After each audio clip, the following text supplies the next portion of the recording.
What's going on, guys? Judo Sloth here, and today we're going to talk about the 1-star strategy.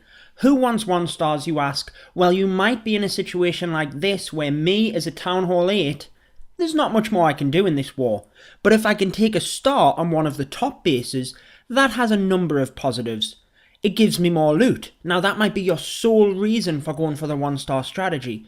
It also ensures that we get the clan experience for defeating this base. And it frees up some of our higher guys' attacks, where they might feel more confident in getting the 3-star on, say, a lower base. Now, as a Town Hall 8 against a Town Hall 10 or 11, it's not rocket science. You're not going to be able to use this on every base. You have to be selective. There has to be a number of buildings on the outside, or if there's not a lot of buildings on the outside, there have to at least be a fair few that you can snipe off in order to help you pick up that 50%. Now, some people might suggest to just barch these bases. You can. On this one, you would probably get away with it, but it's a much weaker army, a lot easier to mess up, and a lot less consistent. And if it's in war, who cares about how much elixir you spend? So my recommendation is either dragons or just a go-wee style golem and wizards army. That's your 2 strongest armies at Town Hall 8, but the first stage is the same for both of them. And again, this might seem like common sense to some people, but just scout the base. You can see from this one that we're already at 16% purely from taking out the free buildings on the outside. From here, if you're using the dragon technique, you want to use your dragons around the rest of the base, spread them out to take the remaining outside buildings and as many as you can on that initial layer. So you can see that the rage spells aren't used as you traditionally would within the base. They're used on the outside to encompass as many dragons as you can and just push them through buildings as quickly as possible. Now, just a couple of things to note on top of that is to try and use your king, if you can, around the outside so he doesn't have to waste his time going through a wall. Obviously, you want to try and use your dragons for that first layer of buildings within the wall. And also, you need to be careful of where the clan castle is. On this one, fortunately, there were no troops in there, but you want to start from the opposite side and try not to engage it as best you can. Make sure to take out all the buildings you can on the opposite side first so that your troops don't have more things to deal with. Moving on to the next one, I'm scouting the base first, checking the radius of the defences so I can see exactly how many minions and archers I need to take to get them free buildings. I'm going to pop them in first and just wait, just let them buildings go down first because you don't have to worry about time with this strategy, you're not going to run out.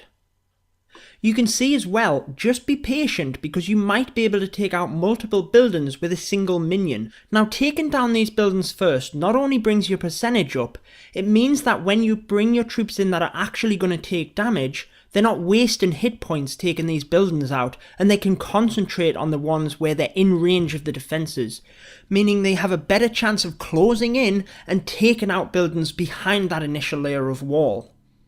So you can see that if you decide to use golems and wizards instead of the dragons, you're doing the same thing. You're spreading golems around in order to try and soak up as much damage as you can, spreading wizards around the entirety of the base behind this in order to try and take out them buildings as fast as possible.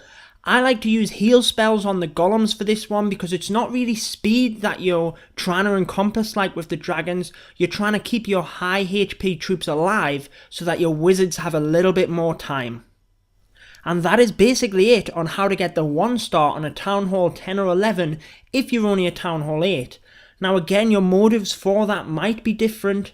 Maybe you're not even in war. Perhaps you're trophy pushing and you're struggling to get the 2 stars. You could use this as more of a failsafe in order to get the 1-star, and at least you're not going to lose the raid. Again, this might not happen a lot, but if a situation arises where you do want to attack a Town Hall 10, this is how you might go about it. So once more, scouting the outside of the base, trying to pick off some of them free buildings. You might fail with some of them and just clip the outside ring of the defences, but not to worry. If it's literally an archer or a minion and you've got the room to take it, then it's well worth trying if you think you can get it. If you needed to drop a dragon in order to try and risk getting a free building, then it wouldn't be worth it. You could just use the dragon to get it. But if you had dropped a dragon out of your army already in order to take other archers and minions, then it would obviously be worth trying for that extra building. You can see on this one I'm getting to around about 10% with just building snipes, and then I can spread my dragons on the outside. If it's a nice even base like this one, round about 3 dragons on each side with your rage spell, and then a castle dragon along with your king on the other side, means you get a nice even spread around the base. That means that you're going to get all the buildings on the outside, and as your dragons move forward you can see that I'm taking a fair few out from the initial layer as well to easily pick up the 50%, deploying my dragons in a way so that they can take down as much as quickly as possible before the defending dragon comes out, and you can see I'm already at 50% before it even comes into play really. Now if you were doing a traditional attack and then trying to snipe buildings, you would be doing that now because you might have opened up other snipes from taking out defences, but the issue you have with this strategy is that the clan castle, since we're not taking that out, the dragon would move across and start taking our minions out, so that's why it's important you take them free snipes at the beginning. So that wraps up the 1-star strategy as a Town Hall 8 attacking those 10 and 11s. I hope that does help some of you. Make sure to subscribe for more Clash of Clans. I've been your host Eurosloth, and until next time, peace out guys. Stay tuned for more Clash of Clans.